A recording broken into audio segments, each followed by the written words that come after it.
Riya table ছেড়ে দাঁড়িয়ে বলল, বাইরে কেন দাঁড়িয়ে আছেন, ভিতরে আসেন। আমি রিয়ার কথা শুনে বিছানায় বসলাম, আর রিয়া বিছানার উপর শুয়ে পড়লো একটা বালিশ নিয়ে। আমি রিয়ার মুখের দিকে তাকিয়ে বললাম, কি ব্যাপার রিয়া, এত খুশি খুশি লাগছে কেন আজকে তোমাকে? রিয়া বলল, না ভাইয়া এমনি, তবে মনটা আজকে একটু হালকা হয়েছে। আমি একটু রেগে বললাম, আমি তোমার উপর খুব রাগ করেছি রিয়া। রিয়া একটু অবাক হয়ে বলল, কেন ভাইয়া? আমি বললাম, আবার ভাইয়া বলছো, যাও তোমার সাথে কোনো কথাই বলবো না। রিয়া একটা হাসি দিয়ে বলল, ভাইয়া বলছি দেখে রেগে গেলেন নাকি? আমি বললাম, তুমি আমাকে ভাইয়া বলছো কেন? এত সুন্দর একটা মেয়ে কই একটু লাইন মারতে এসেছি আর তুমি ভাইয়া বলে সব শেষ করে দিচ্ছ। রিয়া মুখটা কালো করে বলল, আমি এটার সম্মান পাওয়া যোগ্য নই। আমি রিয়ার কথাই কিছু বুঝতে না পেরে বললাম, কি বলছো রিয়া? রিয়া বলল, আমার সাথে মানুষ কথা বলতে আসে না, সবাই আমাকে কেমন জানি ঘৃণা করে দূর থেকে, কারণ আমি যে অন্ধ। জানেন, একসময় আমি মনে করতাম আমার জন্ম হয়েছে অন্ধকারে। যখন আমি বুঝতে পারতাম না তখন মনে করতাম আমি বড় হলে হয়তো দেখতে পারবো। আর যখন বড় হয়েছি আমি এখন খুব ভালো করেই বুঝতে পারি আমার যে এই পৃথিবীর আলো দেখার ক্ষমতা নাই। আমি অন্ধ একটা মেয়ে। আমি রিয়ার কথায় মন খারাপ করে বললাম, চোখ না থাকতে কি মানুষের সব স্বপ্ন শেষ হয়ে যায় রিয়া? রিয়া বলল, আপনি বুঝতে পারবেন না, আজকে আমার যদি হাত না থাকতো তাও আমার কোনো চিন্তা থাকতো না। চোখে হলেও তো দেখতে পারতাম, কথা না বলতে পারলেও সমস্যা ছিল না, চোখে তো দেখতে পারতাম, নিজে কিছু করতে পারতাম। কিন্তু এখন সব শেষ। আমার মতো অন্ধ মেয়ের ভালো কিছু করা বা ভালো স্বপ্ন দেখা যে নিষেধ। সত্যি রিয়ার কথা শুনে আমার মনটা ভেঙে গেল। কি বলবো ওকে বোঝানোর মতো ভাষা হয়তো আমার ভিতরে নেই। রিয়া বলল, কি হলো ভাইয়া, কথা বলছেন না যে? আমি রিয়ার দিকে আবার তাকিয়ে বললাম, রিয়া তোমাকে একটা সত্যি কথা বলবো? রিয়া বললাম, অবশ্যই বলেন। আমি বললাম, আমার চোখে দেখা তুমি প্রথম সুন্দরী মেয়ে, তোমাকে দেখেই জানো আমার ভিতরে কিছু চলে। এই পর্যন্ত বলেই থামলাম, ভালোবাসার কথা আস্তে আস্তে বলতে হবে। রিয়া একটা হাসি দিয়ে বলল, জান ভাইয়া আপনিও না হাসপাতালের মতো মজা শুরু করলেন। এর মাঝে রাসেল এসে বলল, কি কথা হচ্ছে দুজনের? আমি রাসেলের দিকে তাকিয়ে বললাম, এই তো তোমার বোনকে একটু দেখতে এলাম আর ভালো মন্দ জিজ্ঞাসা করছি। রাসেল আমার দিকে তাকিয়ে বলল, আমার বোনকে দেখতে এসেছো, এটা শুনে খুব ভালো লাগলো। আমি বললাম, ভাবিকেও দেখে আসছি, এত অল্প বয়সে বিয়ে করে নিলেন? রাসেল আমার দিকে তাকিয়ে হতাশে বলল, আর বলিও না, বাবার এই পিচ্চি বোনের জ্বালাই বিয়ে করতে হয়েছে।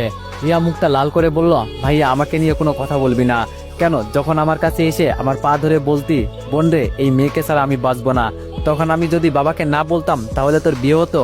রিয়ার কথা শুনে আমি হাসতে হাসতে বললাম, প্রেমের রোগ বড় কঠিন রোগ, যাকে ধরে তাকে একেবারে জেলের ভিতরে ঢুকিয়ে ছাড়ে। রাসেল মুখটা কালো করে বলল, বিয়ে করে ফেসে গেছি জানো তুমি, না পারি কোনো মেয়ের দিকে তাকাতে, না পারি একটু মন মতো ঘুরতে। রিয়া রেগে বলল, দাঁড়া আমি ভাবিকে সব বলছি, তোর 12টা যদি না বাজাই আমি ভাবিকে নিয়ে মজা করিস না। রাসেল ভয় পেয়ে বলল, তোর কাছে মাপ চাই বোন। দীপু, রিয়ার সাথে কথা শেষ করে আমার সাথে দেখা করে যাবা কেমন? আমি রাসেলের দিকে তাকিয়ে বললাম, এই সালে তো আবার কোনো কিছু জেনে গেল না তো, মনে হচ্ছে জানো আমার পিছনই ছাড়বে না। আমি আবার রিয়াকে দেখতে লাগলাম, রাগ করলে ওকে বেশ ভালোই লাগে। রিয়া আচমকা বলল, কি ব্যাপার, আমার দিকে এভাবে তাকিয়ে আছেন কেন? আমি চোখ নামিয়ে মনে মনে বললাম, বাবা এই মেয়ে তো দেখি সবকিছু টের পাই, সাংঘাতিক মেয়ে দেখি। রিয়া আবার আমাকে প্রশ্ন করলো, কি হলো, কি চিন্তা করেন ভাইয়া? আমি বললাম, তুমি সবকিছু কিভাবে অনুভব করতে পারো, এসব আমার মাথায় ঢুকছে না। রিয়া বলল, আর ঢুকাতেও হবে না। আমি বললাম, রিয়া কালকে আমার সাথে বাইরে যাবে, তোমাকে ঘুরতে নিয়ে যাব। রিয়া হাসি মুখে বলল, না ভাইয়া ধন্যবাদ, বলেছেন এটাই অনেক বেশি।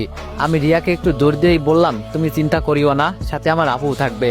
রিয়া মন খারাপ করে বলল, গেলেই বার কি হবে, আমি তো আর বাইরের আলোকে দেখতে পারি না। আমি বললাম, এখন যেভাবে আমাকে অনুভব করলে না সেভাবে করবে। রিয়া বলল, কিন্তু। আমি বললাম, কেউ কিছু বলবে না, আমি আপুকে দিয়ে বলিয়ে নিব। রিয়া বলল, তাহলে আপনার আপুকে আমাদের বাসায় পাঠাবেন। আমি বললাম, ওকে, তাহলে কালকে আমরা ঘুরতে যাব, ডান তো? রিয়া বলল, আপনার কথা তো আর ফেলানো যায় না, আচ্ছা যাবো যান। আমি বললাম, একটা পার্সোনাল কথা বলবো রিয়া। রিয়া বলল, আমার আবার পার্সোনাল কি আছে, বলুন কি জানতে চান? আমি বললাম, তোমার চোখের অপারেশন করলে ঠিক হবে না? রিয়া বলল, হবে হয়তো, তবে ডাক্তার বলেছে আমি বড় হওয়ার আগ পর্যন্ত কিছুই করা যাবে না। আমি রিয়ার কথা শুনে বুঝে গেছি, তাই আর কোনো প্রশ্ন করলাম না। দেখি কালকে ওকে পড়াতে পারি কিনা, তারপর আমার কাজ শুরু হবে। আমি বললাম, রিয়া আমি কি এখন যেতে পারি? রিয়া বলল, ওমা আপনি যাবেন যান, আমার কাছ থেকে অনুমতি নিতে হবে কেন? আমি আপনার কে? মন খারাপ করে বললাম, এটা বলতে পারলে রিয়া তুমি? রিয়া একটা হাসি দিয়ে বলল, আরে মজা করলাম আপনার সাথে, আপনি এখন যেতে পারবেন না, আপনার সাথে আরো কিছুক্ষণ আড্ডা দিব, পরে যাবেন।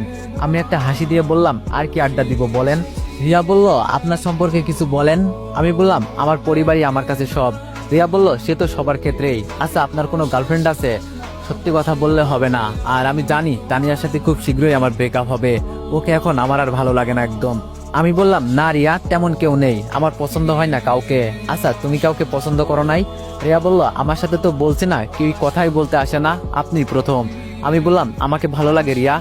রিয়া একটা হাসি দিয়ে বলল, জান ভাইয়া, আপনিও না মাঝে মাঝে এমন কিছু বলেন না। আমি একটা হাসি দিয়ে বললাম, তুমি খুব সুন্দর, তবে সেটা শুধু আমার কাছে। রিয়া মাথা চুলকাতে চুলকাতে বলল, এই কথার অর্থ বুঝলাম না। আমি বললাম, কিছু কথা থাক, বুঝতে হবে না, তবে কালকে সব বুঝিয়ে দিব। রিয়া বলল, আপনি মনে হয় পাগল টাগল হয়ে গেছেন। আমি বললাম, আগে আমার আম্মু এই কথা বলতো, এখন তুমি এই কথা বললে রিয়া। রিয়া হাসতে হাসতে বলল, সরি। আমি বললাম, তোমার হাসিটা খুব সুন্দর। রিয়া আমার দিকে বালিশ ছড়ে বলল, জানতো আপনি শুধু ফাজলামো করেন আমার সাথে। আমি আর কিছু বললাম না, যেতে যেতে বললাম, রিয়া নিজের খেয়াল রাখবে। রিয়া পিছন থেকে বলল, আপনারা তো চিন্তা করতে হবে না আমার জন্য। আমি আবার দাঁড়িয়ে বললাম, তোমাকে দেখা স্বাদ এই জন্মে আমার মিটবে না, মন চাই তোমার কাছে সবসময় বসে থাকি। রিয়া মুখে বালিশ গুজে বলল, এই ছেলে, তুমি যাবে এখান থেকে?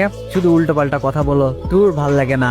আমি রিয়ার কথা শুনে হাসতে লাগলাম। এর মাঝে ভাবি এসে বলল, কি ব্যাপার, দুজনের মাঝে তো দেখি খুব ভাব জমে উঠেছে।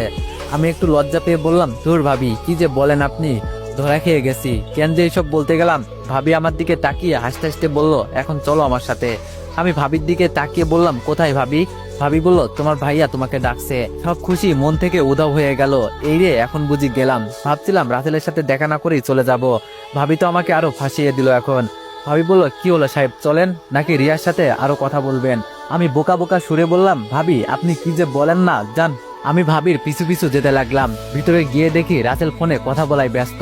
আমাকে দেখে ফোনটা রেখে দিল।